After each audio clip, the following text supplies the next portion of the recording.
Magandang araw po sa inyong lahat. Ito naman po si Attorney A. Aaron Bautista. Our topic for today is how to maintain your residence or domicile so that your beneficiaries can immigrate right away upon issuance of the green card.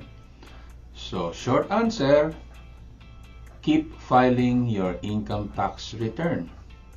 So that way, you will be designating an address in the United States, and that will keep you in maintaining your residence or domicile in the US.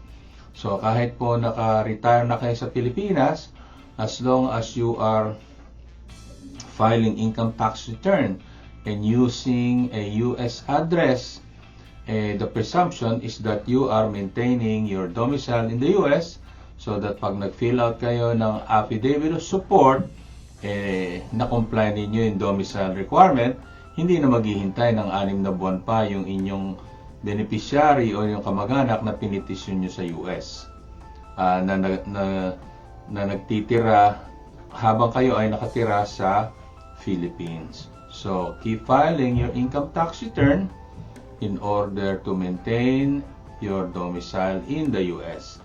Ito po si Attorney A. Aaron Bautista. Yan po ang ating short topic for today.